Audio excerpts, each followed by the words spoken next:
પ્રધાનમંત્રી નરેન્દ્ર મોદીની સાથે ગર્ભગૃહમાં કોણ કોણ હતું અને પ્રધાનમંત્રી નરેન્દ્ર મોદી હાથમાં થાળી લઈને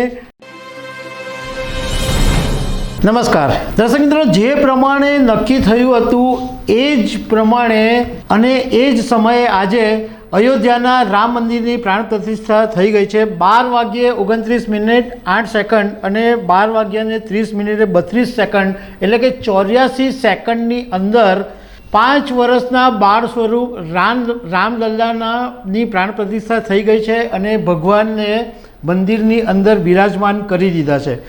જેવી પ્રાણ પ્રતિષ્ઠાનો કાર્યક્રમ પૂરો થયો એની સાથે સોશિયલ મીડિયા પર ફટાફટ તસવીરો વાયરલ થવા માંડી અને અગાઉ લોકોએ રામલલ્લાની તસવીર જોઈ જ છે, પરંતુ આજે જે તસવીર સોશિયલ મીડિયામાં પ્રસારિત થઈ છે એ શૃંગાર સાથેની છે અને બાળલલ્લાને જે સરસ રીતના કપડાં અને ધનુષ બાણને સજાવાયા છે એ પણ સોશિયલ મીડિયા પર વાયરલ થયું છે। અમે તમારી સાથે એ વાત કરીશું કે પ્રધાનમંત્રી નરેન્દ્ર મોદીની સાથે ગર્ભગૃહમાં કોણ કોણ હતું અને પ્રધાનમંત્રી નરેન્દ્ર મોદી હાથમાં થાળી લઈને ચાંદીના છત્ર સાથે ગયા હતા, તો એનું શું મહત્ત્વ છે એના વિશે તમારી સાથે વાત કરીશું। મારું નામ રાજેશ શાહ છે અને તમે જોઈ રહ્યા છો ખબર છે.com। દર્શક મિત્રો, 22 જાન્યુઆરી 2024ના ઐતિહાસિક દિવસને આખો દેશ આતુરતાથી રાહ જોતો હતો અને એ દિવસ આજે આવી ગયો। સોમવારના દિવસે 5 વર્ષના રામલલ્લાની પ્રાણ પ્રતિષ્ઠાનો કાર્યક્રમ થઈ ગયો।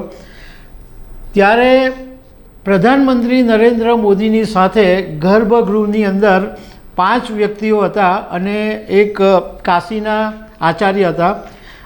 એમાં પ્રધાનમંત્રી નરેન્દ્ર મોદીની સાથે રાષ્ટ્રીય સ્વયંસેવક સંઘના વડા મોહન ભાગવત, ઉત્તર પ્રદેશના રાજ્યપાલ આનંદીબેન પટેલ, ઉત્તર પ્રદેશના મુખ્યમંત્રી યોગી આદિત્યનાથ અને શ્રી રામ જન્મભૂમિ તીર્થક્ષેત્ર ટ્રસ્ટના પ્રમુખ નૃત્ય ગોપાલદાસ હાજર રહ્યા હતા।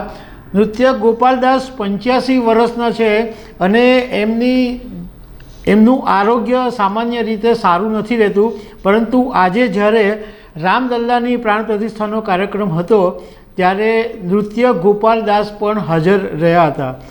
બીજું એક મહત્ત્વની વાત કે જ્યારે રામલલ્લાની પ્રાણ પ્રતિષ્ઠા થઈ રહી હતી ત્યારે ભારતીય વાયુસેનાના 2 હેલિકોપ્ટરોએ પુષ્પ વર્ષા કરી એ જોઈને લોકો ખુશીથી ઝૂમી ઉઠ્યા હતા। પ્રધાનમંત્રી નરેન્દ્ર મોદી જ્યારે આ મુહૂર્તના સમયે ગર્ભગૃહની અંદર એક વિશેષ પૂજાની થાળી તૈયાર કરવામાં આવી હતી અને એ જે થાળી હતી એની અંદર લાલ વસ્ત્ર હતું અને એક ચાંદીનું છત્ર હતું। તો જાણકારોના કહેવા મુજબ આ જે ચાંદીનું છત્ર છે એનું એક વિશેષ મહત્ત્વ છે।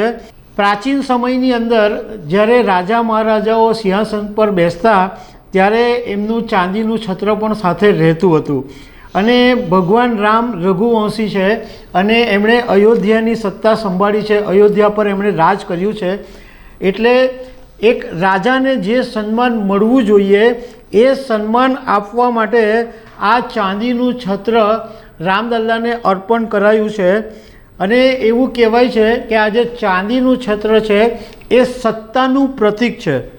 પ્રધાનમંત્રી નરેન્દ્ર મોદીની સાથે જે 5 વ્યક્તિઓ હતા એ ઉપરાંત કાશીના સુનિલ શાસ્ત્રી હતા કે જેમણે પ્રધાનમંત્રી નરેન્દ્ર મોદીની પાસે સંકલ્પ લેવડાવ્યા હતા।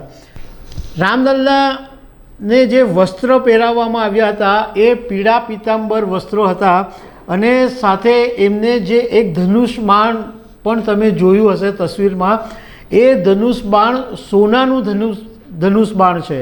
એક પીતાંબર કલર અને સોનાનો ગોલ્ડ કલર બંને જે શૃંગાર તૈયાર કરવામાં આવ્યા હતા જેને કારણે રામલલ્લા વધારે મનમોહક અને વધારે આકર્ષિત લાગતા હતા। છેલ્લે આપણે તુલસીદાસની એક ચોપાઈની સાથે હું આ સમાપન કરીશ કે તમે સાંભળી પણ હશે કે તુલસીદાસની એક બહુ સરસ ચોપાઈ છે કે સિય રામમય સબ જગ જાની કરહુ પ્રણામ જોરી જુગ પાની। આજે બધા જ રામલલ્લાને નમન કરી રહ્યા છે અને આખો દેશ ભાવ વિભોર થયો છે। તો દર્શક મિત્રો, આવી અનેક વાતો સાથે અમે તમને મળતા રહીશું. Thank you very much.